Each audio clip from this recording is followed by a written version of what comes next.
Hi, thanks for joining me for another video. I'm really glad you're here. Thanks once again for watching. So today marks 10 years since Prince passed, and I'm a huge fan of Prince, huge fan. And I thought I would share something really cool that happened earlier today, and unexpectedly. Every year I tend to mark his passing. So on the day, and also on his birthday, as well, I tend to do something to, a post or something to mark it, to remember him. But I'm a medium in a channel, so I receive messages from across the veil. Some of you might be querying after this, or as you're watching, want to query, why it is that someone like Prince would want to speak to me, considering I'm in the United Kingdom, and I didn't know him while he was alive. And the reason for that is a few things. Because first of all, they know that I'm very isolated because of my targeting. Okay. So they want to offer support and friendship. Okay. And the other thing I'm linked to that is to prove that things like status, all these things that separate us on this planet, are not relevant when we pass on, we transition. That love is the most important thing, okay? And that we're all brothers and sisters. On the other side, we're all support. We're all God's children, okay? Or all that is, well, whatever you want to call your, preferred source.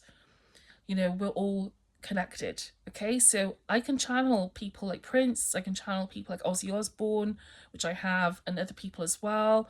And I can also channel my grandma. I can channel my aunties, my uncles. I can channel my dog, my cat. So you can channel anyone, and you can do it too. And that's why I'm very keen on encouraging people to expand their conscious, to go within, seek that support.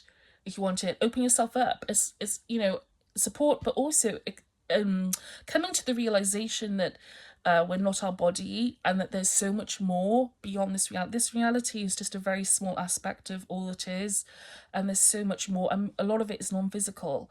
And so once you open up in that way, you have the possibility of really this profound realization that death is not the end, and really, really, like, direct experience. There's no substitute for direct experience. Okay, when it comes to these things, direct experience is the best way to learn, or to embody something, is to have direct experience, direct contact. I would just say use your discernment, okay, when you do those things, but it's worth the effort, okay. Okay, all right, I'll leave that there for a minute. So I was sat here, and then all of a sudden I heard a voice say F sharp. I was like, F sharp. And then they said something about my voice. I think they said something about, I don't think, can't remember if they said exactly, it was about getting vocal training or doing something musically. They said something about my voice, okay? Because I like to sing. I like to sing in my car. I've always loved music.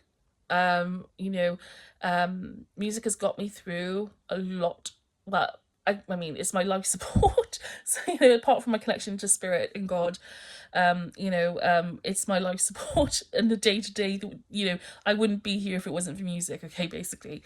But when I was growing up, I really wanted to be in a band. I really wanted to be in a band. I wanted to be like a rock star. I wanted to be in a band so much, and but I never got to obviously realize that. But I love singing, and so I heard F shot, and then so after I heard that, those phrases, those words, I saw this faint wisp, like this impression forming, but very faintly, like wisps of Prince's image forming in my mind, very faint wisps, not fully formed. And I had this very clear impression that Prince had actually ascended, so to speak, okay? And I was told that he'd gone to be with Source, okay, which is God, all it is, okay?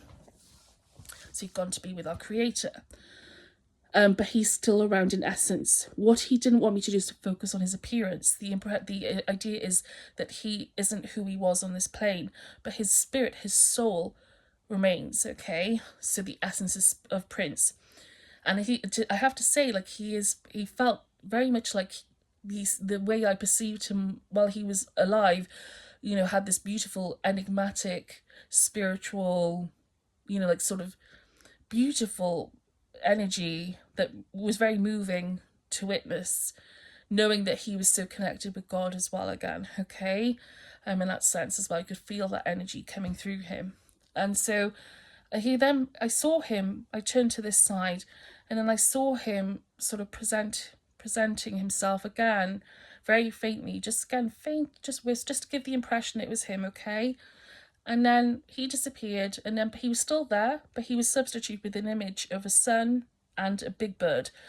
It could have been a hawk, it could have been a phoenix, because the next message I had was they wanted me to embody the energy of a phoenix, to own my transformation, to integrate it, to really just live it now, okay? Because I have been through a lot.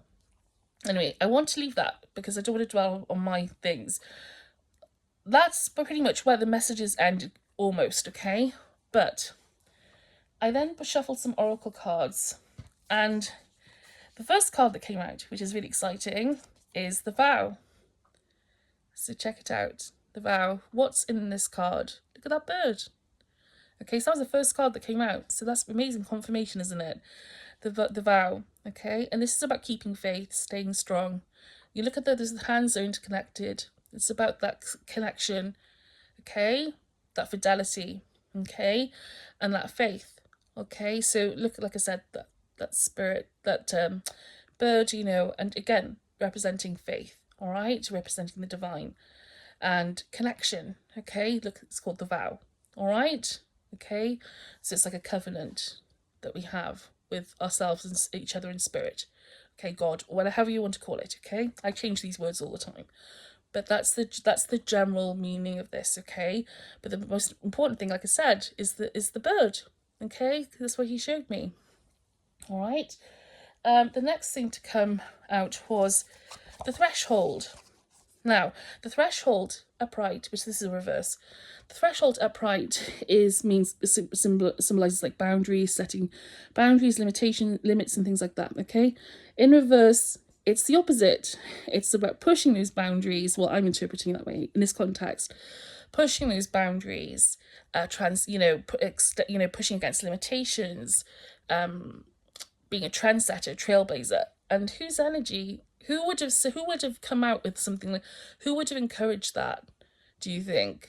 That's very Prince energy. I mean, he was like that, wasn't he? He was. He was a virtuoso, wasn't he? He was very, he was a trailblazer, and he was very creative, and he liked to encourage people to use their creativity he was very into that, okay? So that's very Prince energy, isn't it? And then the next thing, which is beautiful, and this card moved me to tears when it came out, as I unpacked this, it's beautiful, and you'll see what I mean in a minute. So it's called the Castle, okay? Called the Castle, okay?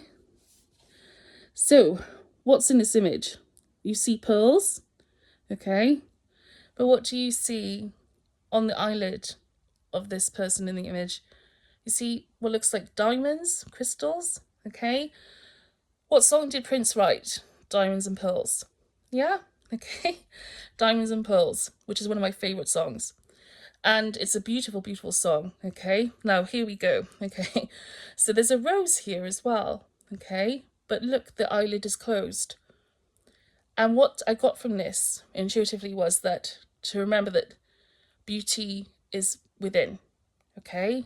Beauty is within. And again, going back to how he appeared to me as being not fully formed and not wanting me to focus on how he looked. And also related to my personal situation, there's been a lot of emphasis on appearance and as part of my targeting, okay? And I've been feeling down about that at times. I don't want to dwell on that, but again, he knows that, okay? And I'm going to be honest about that because that ties in with the message, okay? but it's telling you to not focus on, it's not how you look, okay? It's not about appearances. Beauty is within, okay? Beauty is within, okay? Beauty is within the eye of the beholder, okay? And that it also made me think of The Most Beautiful Girl in the World, that song.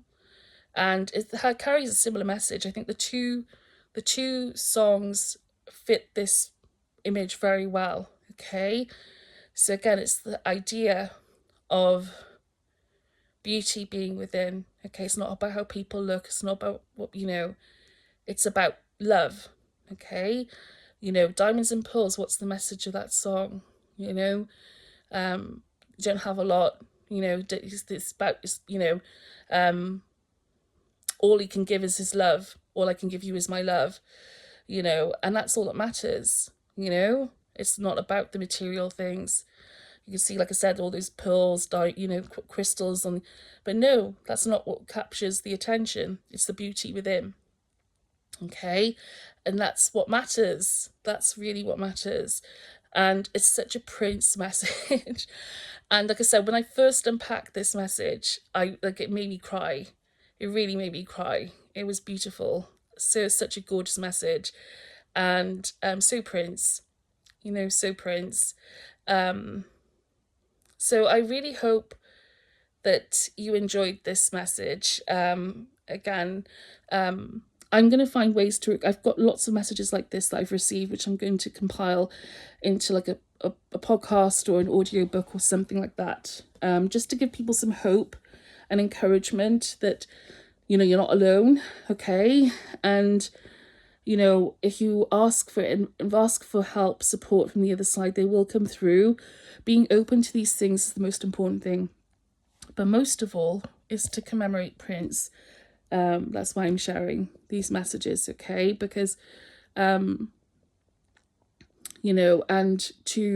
he wants me to share. The idea is, when you receive these things, and especially the types of messages I've received, is to try and pass that on, okay? To try and be of service. And that's one of the things he espoused.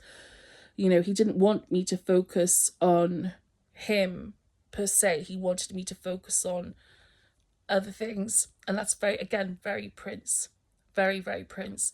But again, like I said, I'm sharing this today because not only is it I received this message, but obviously it's the anniversary of his passing, and it's very moving to see him, the human, like the soul, like to feel him, but also feel him so connected to God, okay? And I don't want to put too many words on that because words ruin these things so much. They ruin, language has a way of destroying things like that sometimes. The sacred things are best felt, experienced, as opposed to defined by language, okay? So I really hope you enjoyed those messages. I hope they kind of inspired you, gave you some food for thought, and I hope you have a lovely well, I guess it's quite, I don't know, it's late where I am. It's nearly, I think it's gone 11 o'clock at night. But, I hope the rest of the week treats you well, and take good care. Thank you.